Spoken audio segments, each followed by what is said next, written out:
La semana pasada estuvimos compartiendo el tema sobre el día de reposo. Estuvimos hablando acerca del Sabbat. ¿Qué significa el Sabbat? Dimos dos significados de los días de la semana, cada día lo que significa, y mostramos que el Sabbat o la palabra Sabbat no significa sábado, sino reposo.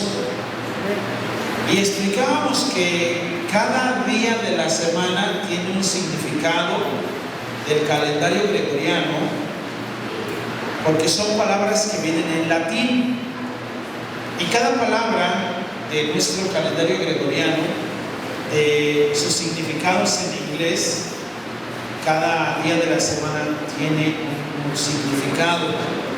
Pero el reunirnos, poder congregarnos el día domingo, no es que celebremos o estemos adorando a este sol abrasador, ¿verdad? Porque hoy es el día del sol, de acuerdo al día domingo.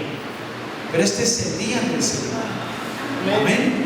La Biblia nos enseña que Dios o Jesús está en medio de la alabanza de su pueblo.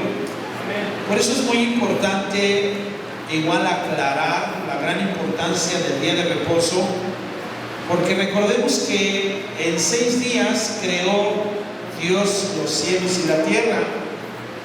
Y si en esos 6 días creó Dios los cielos y la tierra, no está hablando en nuestro tiempo humano, sino en el tiempo de Dios.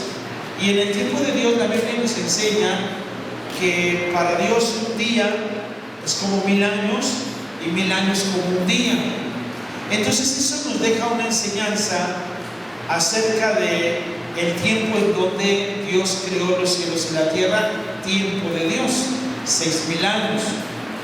Entonces Dios reposó 1000 años, un día para él, y para Adán 1000 años, 930 y algo de años, y Matusalén 970 y algo de años.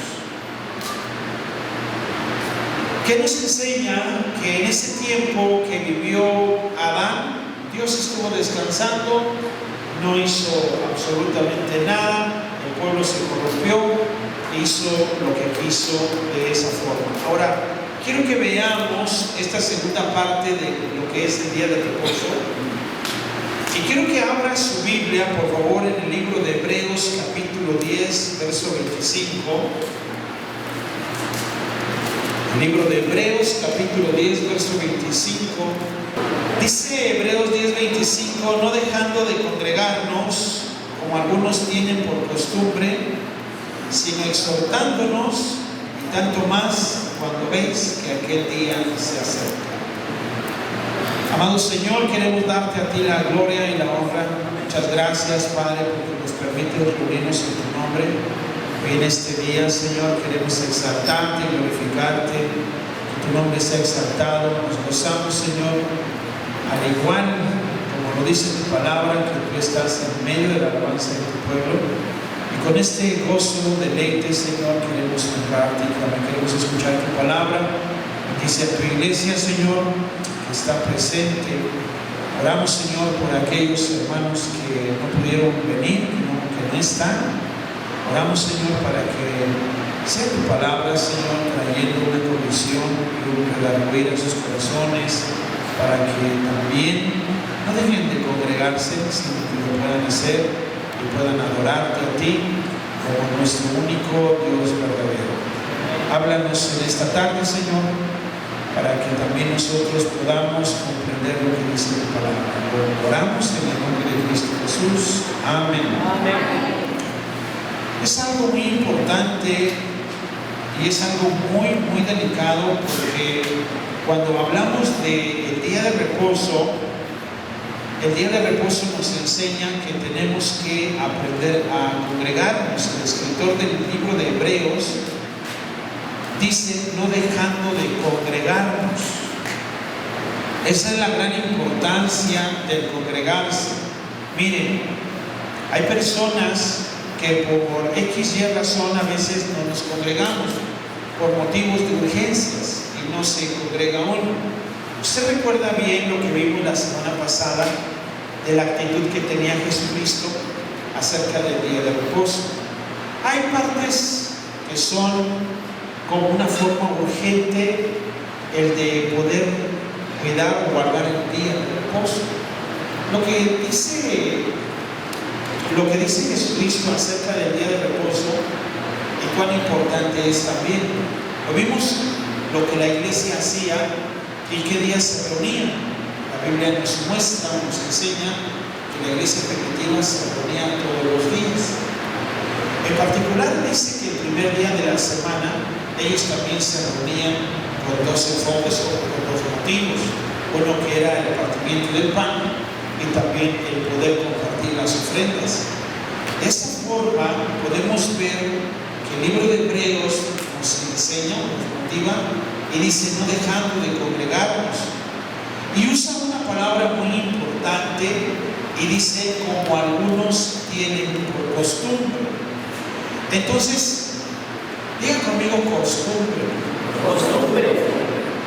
Se puede hacer una costumbre el dejar de congregarnos, o se puede hacer una costumbre el congregarnos. Ya todo va a depender de usted. Si usted dice, bueno, me voy a congregar, se hace una costumbre. No sería malo que como cristianos agarremos la costumbre de congregarnos, no sería malo. Lo que sería malo es agarrar la costumbre de dejar de congregarnos. Porque todos tenemos o hay costumbres. Por ejemplo, en el libro de San Juan, capítulo 18, verso 39, la Biblia nos enseña que el pueblo de Israel tenía sus costumbres. Cuando el día de la Pascua ellos, cuando tenían preso a Jesucristo o tenían preso a gente, ellos acostumbraban a soltar a alguien. Y por eso dice en ese texto, pero vosotros tenéis la costumbre de que os suelte a uno en la Pascua. Y él preguntaba que, dice, ¿queréis que os suelte al rey de los judíos o quieren que suelte a Barrabás? Entonces, ¿cuál era esa costumbre?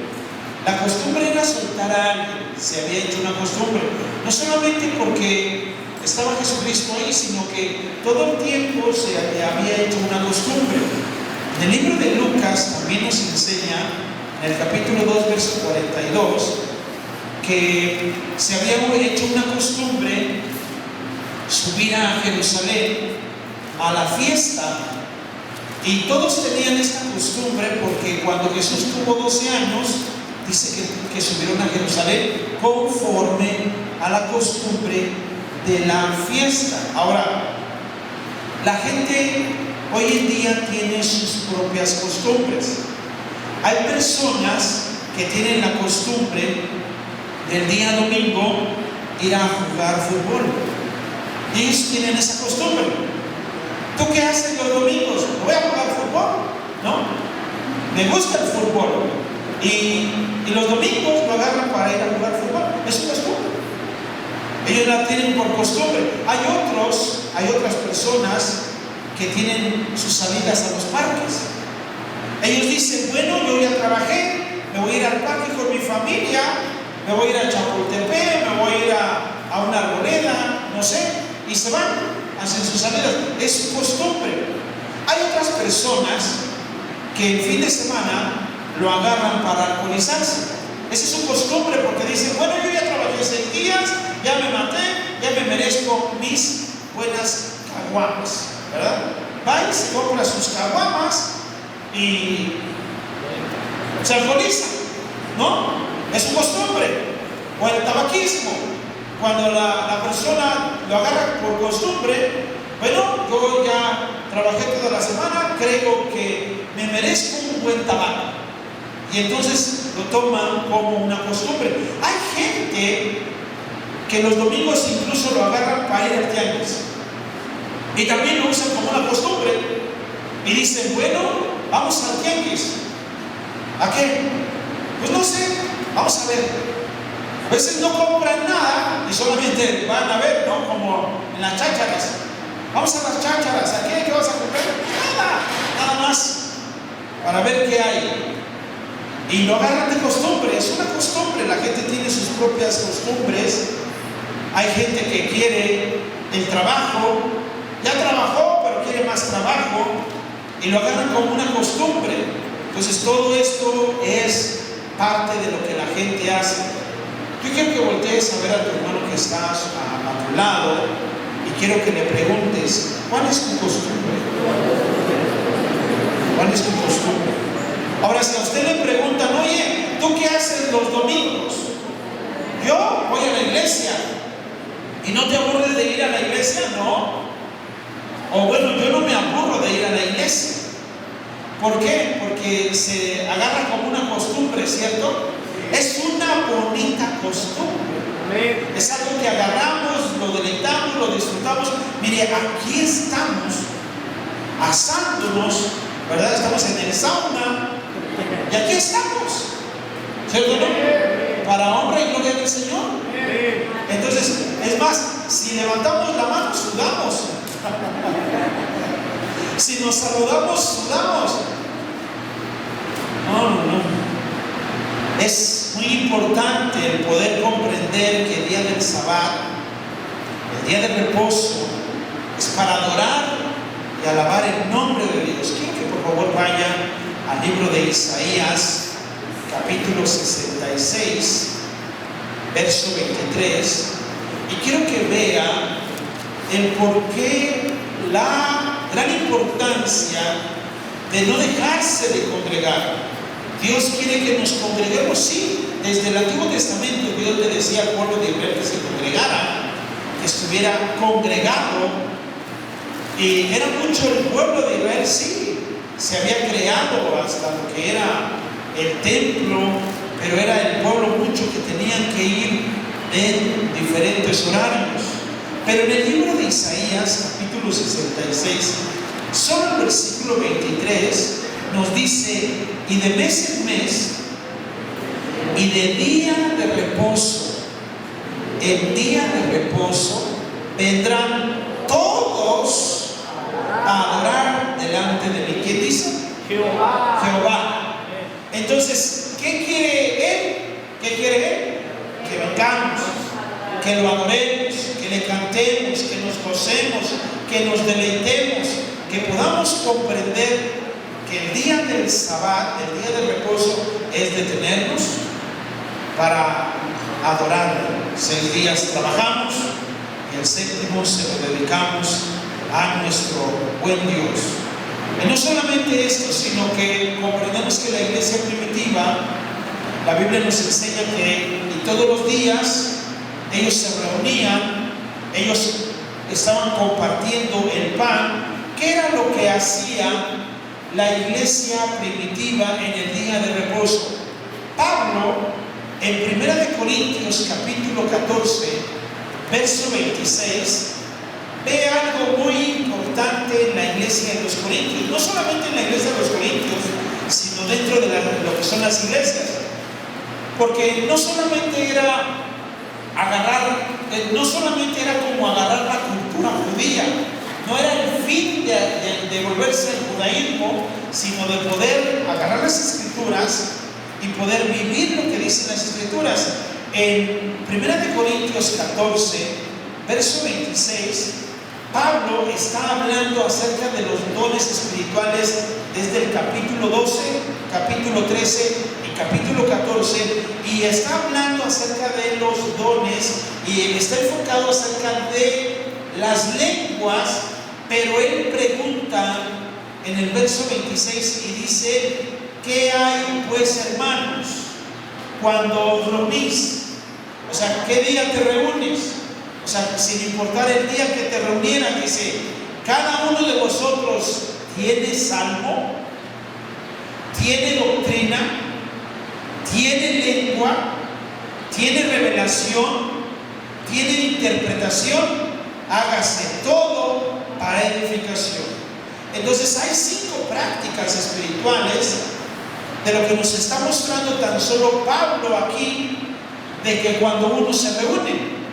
Ejemplo, él le pregunta a la iglesia de los Corintios, y es como si le preguntara a la iglesia de Tepeololco, Movimiento de Fe. Y la primera pregunta es, bueno, cuando nos reunimos, ¿qué hay? ¿Hay salmo? Tenemos salmo entre nosotros. ¿Qué es el salmo? ¿Qué es salmo? ¿Qué significa la palabra salmo? La palabra salmo nos muestra que es poesía, o es oración, o son canciones dentro de poesías en donde se expresan. Hay personas que les cuesta trabajo expresarse y usan un salmo para leerlo y lo hacen suyo y se lo dicen a Dios. Es como una canción. Hay gente que no ora, pero pone una canción y lo usa como una oración y se la dice a Dios. Eso es válido, eso no es malo. Por eso Pablo pregunta, ¿qué hay, hermanos? Cuando se reúnen, ¿tienen salmo?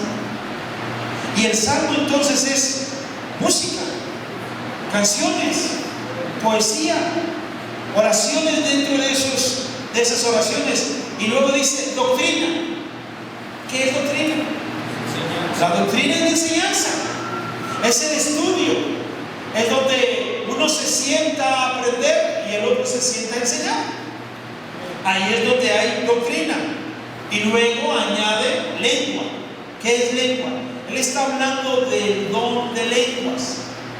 Dentro de nuestra iglesia hay hermanos, hermanas que tienen el don de lengua, pero Pablo es muy específico y dice, si hay intérprete, adelante. Pero si no hay intérprete, dice, cállese. Entonces, en nuestra iglesia hay lengua, pero no hay intérprete, entonces guarden silencio. No se usa la lengua en nuestra iglesia por falta de intérprete. Y luego añade revelación. La revelación es la forma de poder entender las profecías. La revelación es, ¿qué me dijo Dios? Estoy entendiendo lo que Dios me dijo en este sermón. Estoy entendiendo lo que Dios me dijo en este mensaje. Es una revelación. No decimos, fueron pedradas. Pero solamente en la Biblia llega hasta el Salmo 150. Solamente. Usted puede hacer del Salmo 151 o 155 o 160, pero tiene que ser exactamente como la Biblia lo dice, los salmos. Aquí no hay Salmo 151, por supuesto que no. Pero usted podría hacer un salmo para Dios, cantarle al Señor una poesía. Dice, ¿hay salmo? Aquí están todos los salmos, pero estos salmos nos enseñan algo. ¿Qué nos enseña el Salmo 150? ¿Qué nos enseña? El Salmo 150 nos enseña a alabar a Dios. ¿En dónde? En su santuario. ¿Dónde hay que alabar al Señor? En su santuario. Alabarle en la magnificencia de su firmamento. Alabarle por sus proezas. Alabarle conforme a la muchedumbre de su grandeza. Alabarle a son de bocina. Alabarle con salterio y arpa. Alabarle con pandero y danza. Alabarle con cuerdas y flautas. Alabarle con címbalos resonantes. Alabarle con címbalos de júbilo. Y todo lo que respira, alabe, ajá, aleluya. Si usted le da un jalón a este aire, entonces usted respira. Entonces usted tiene que alabarle. Todo lo que respira, alábele.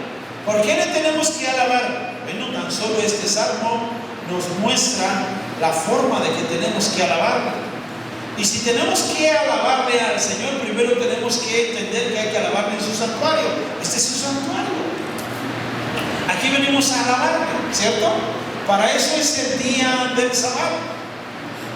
Para eso es el día de reposo. ¿Por qué le alabamos? Por la magnificencia de su firmamento. Porque Dios es un Dios que no se mueve, es firme, nuestro castillo, nuestra roca fuerte, nuestro libertador, lo que cantaba usted hoy. Amén.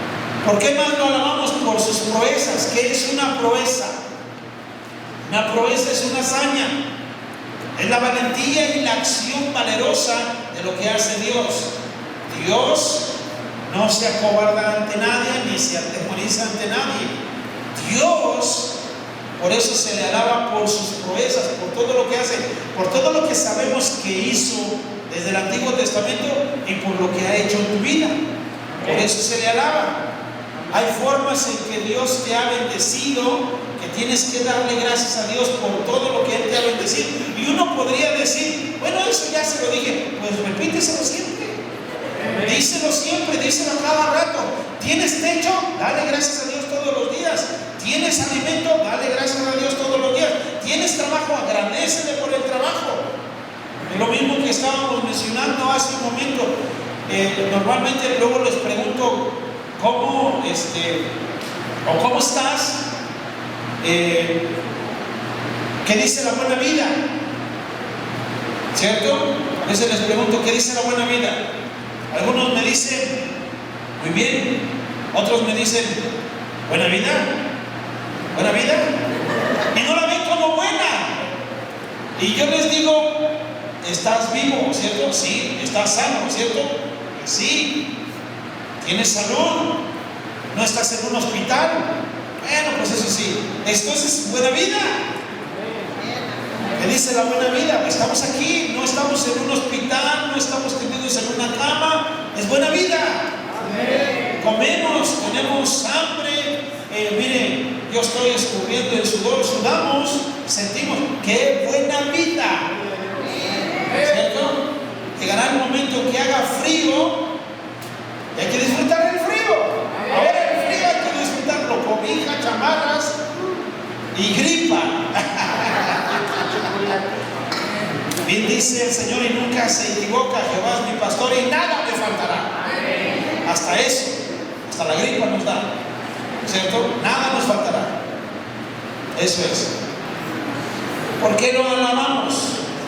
Entonces alabamos al Señor a son de bocina, conforme a la muchedumbre de su grandeza, dice ahí, con pandero y danza, con cuerdas y flautas. ¿Tenemos cuerdas y flautas? Tenemos cuerdas. Aquí están, miren, las guitarras. Aquí están. Allá están los címbalos resonantes. Ahí están. Se hace ruido, ¿cierto? De esa forma hay que alabarle. Así se alaba al Señor. Y luego dice, con címbalos de júbilo. Es algo que uno tiene que ir comprendiendo. Por eso los salmos es una manera de entender cómo se debe de adorar y alabar al Señor. Pablo les pregunta a la iglesia de los Corintios, ¿tienen salmo? ¿Qué pensarían ellos cuando Pablo les dice, cuando ustedes se reúnen, ¿tienen salmo? ¿Qué creen que han pensado ellos? ¿Cómo se gozaba la iglesia primitiva? ¿Cómo? Usted ha leído cuando Jesucristo dice que estuvo con sus discípulos ahí en el monte y dice que ellos cantaron el himno. Cantaron un himno. Muchos pueden sacar una interpretación que qué himno cantaron. Y hay muchos himnos preciosos en la Biblia. Algunos dicen que Jesús entonó el himno o el Salmo 100. Otros dicen que fue otro salmo. Otros dicen que fue una composición de varios salmos. Pero de que cantó un himno, Jesús cantó un himno, un salmo. Y él cantaba, y él se gozaba. A ver, Pedro, tráete el pandero. Y no, y fue por la espada, Pedro, ¿no? Se equivocó Pedro. Quiero que vea por favor el Salmo 47:1. Y quiero que usted lo vea e interprete lo que dice ese salmo, porque Pablo le pregunta a la iglesia de Corinto: ¿tienen salmo? Al redondear la palabra "tienen salmo" es estar hablando de todo. Y entonces, ¿cómo se gozaba la iglesia en aquel tiempo? ¿Cómo? Tan solo esta palabra de "tienen salmo", ¿qué nos puede enseñar el Salmo 47:1? ¿Qué dice? Pueblos todos, partid las manos, aclamad a Dios con voz de júbilo. ¿Qué entiende usted del Salmo 47:1? ¿Qué entiende?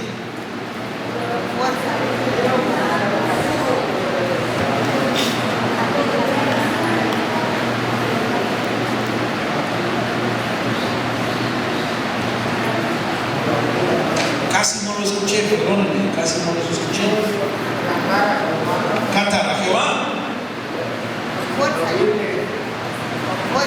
con fuerza.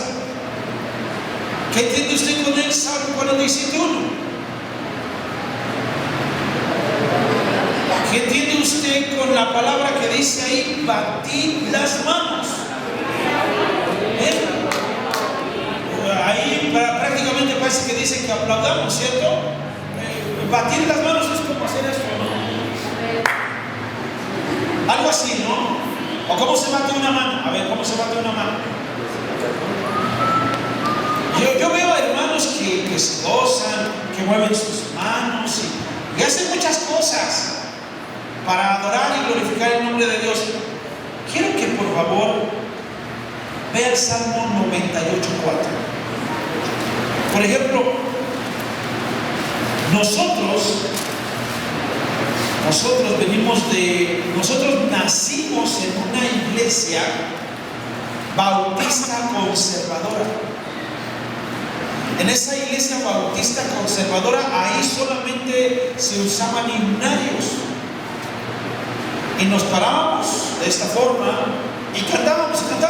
Bueno, se canta muy bonito, puro himno, muy bonito. Ahí no hay batería, no hay bajo, no hay guitarra eléctrica, ahí hay un órgano o un piano o un teclado. Y solamente eso, nada más. Y entonces nosotros ahí empezamos a crecer en la palabra de Dios. Pero en esa iglesia no se practicaba lo que dice este salmo. El Salmo 98:4 dice: cantad alegres a Jehová toda la tierra.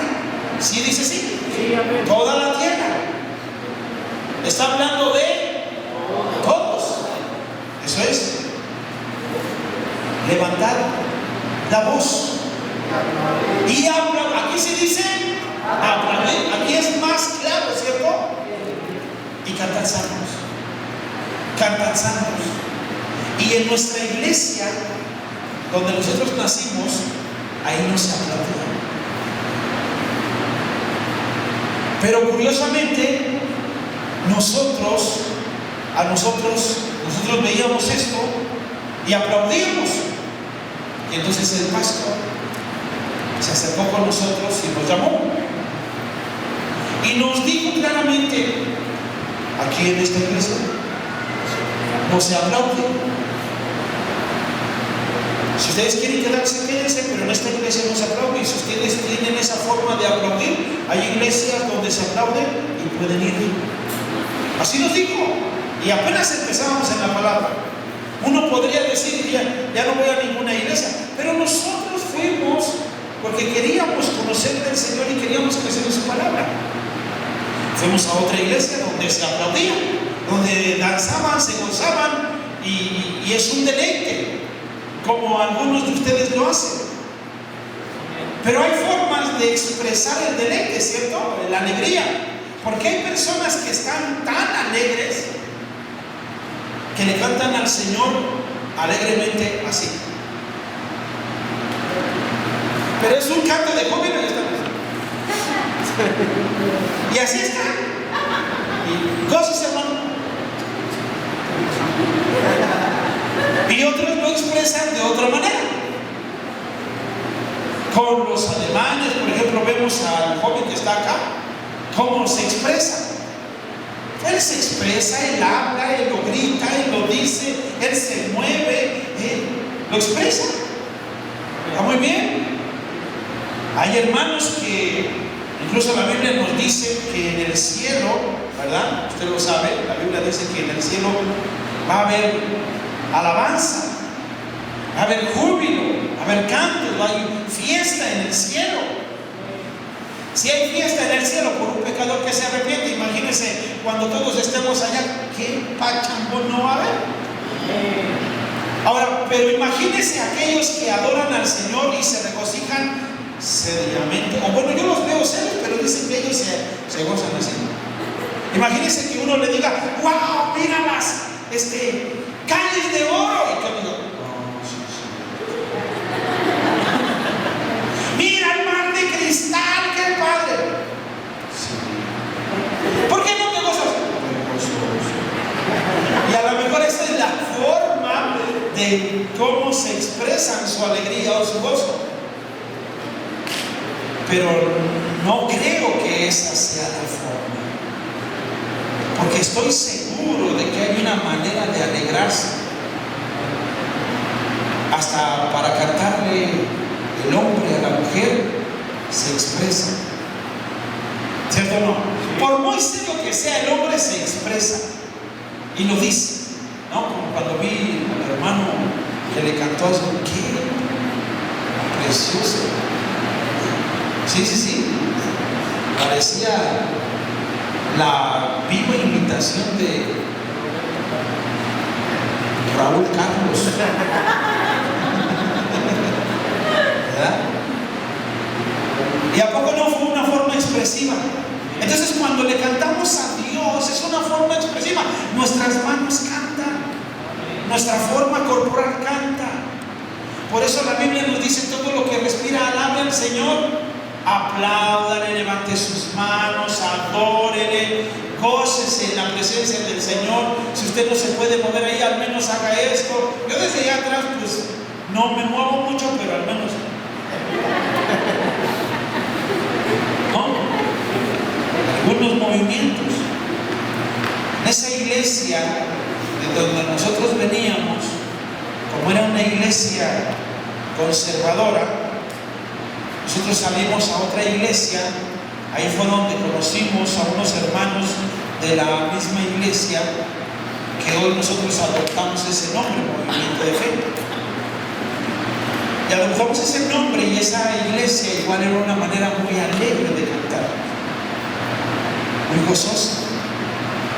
Y entonces hay denominaciones, y entonces nosotros nos gozamos como pentecosteses, pero tenemos la doctrina bautista.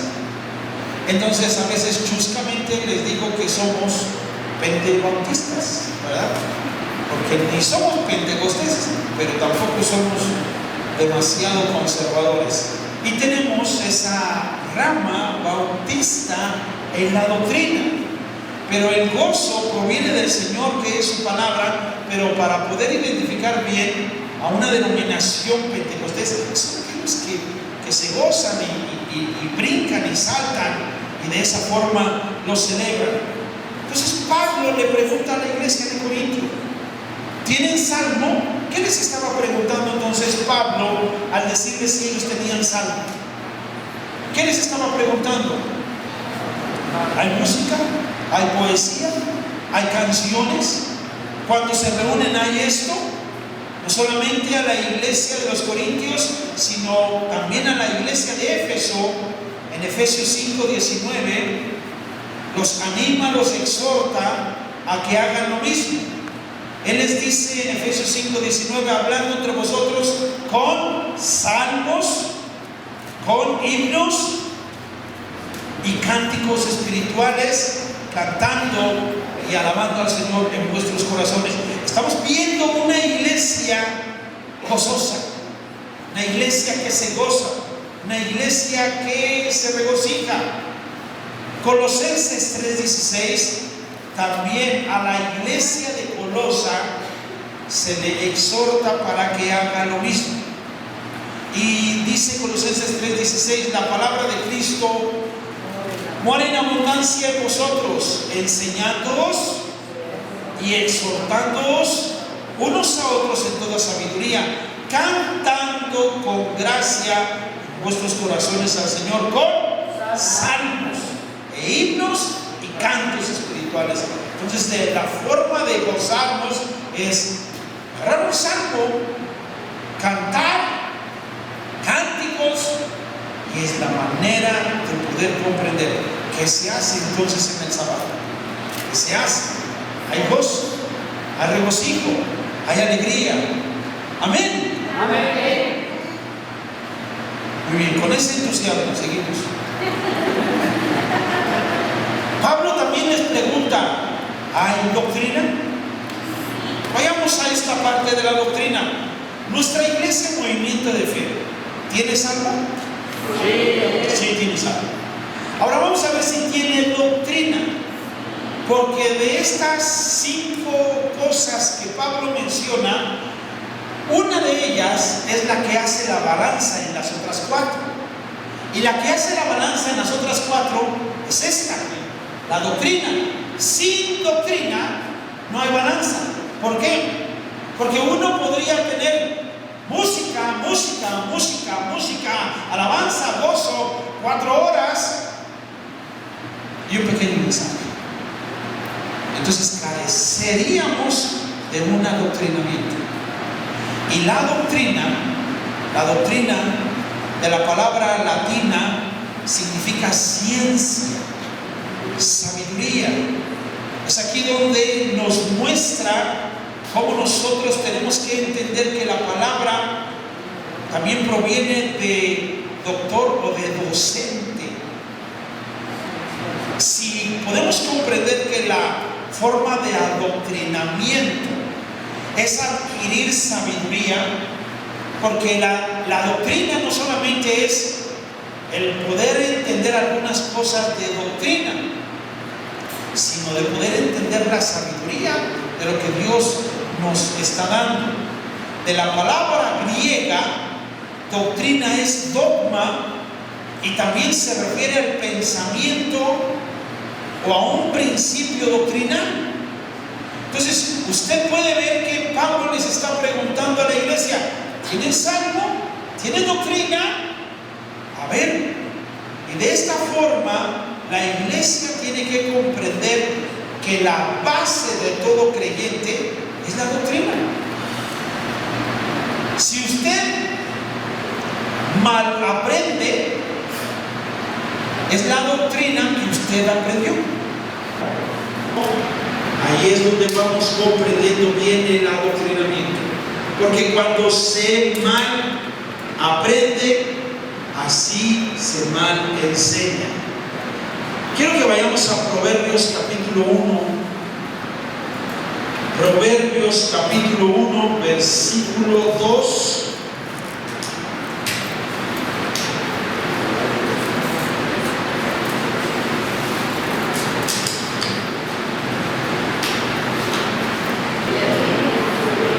¿Está cansado?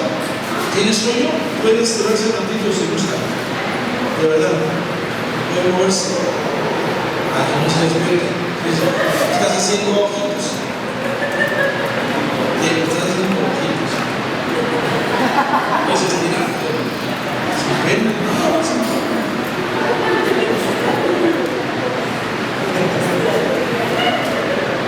Que si te duermes te van a pellizcar,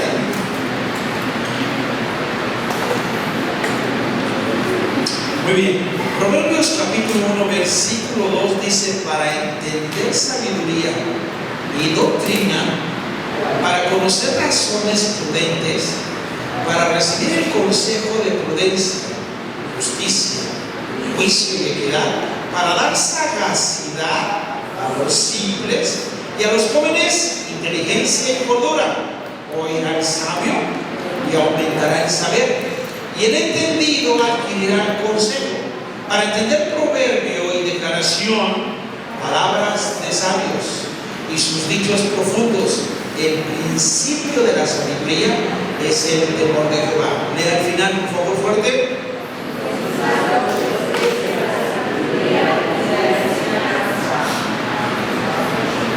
persona desprecia el adoctrinamiento, se muestra de una forma insensata. Porque despreciar el conocimiento, creer que sé cuando no sé, bueno, ahí es donde viene el fracaso. Porque la misma Biblia nos enseña que escudo es la ciencia. Y cuando uno adquiere el conocimiento de la ciencia o de la sabiduría, es un escudo. Aprendes. Y no solamente aprendes, sino que tienes el conocimiento de lo básico. Básico doctrinal. Básico, si quieres, en lo laboral. En lo que tú quieras aprender. Dentro de lo que es la ciencia o el adoctrinamiento. Adquieres un escudo. La misma Biblia nos dice, escudo es el dinero. Entonces, yo puedo tener puedes tener dinero como un escudo, pero sin la ciencia, no importa cuánto dinero llegues a ganar, lo puedes llegar a perder tan fácil por no tener el conocimiento o la administración.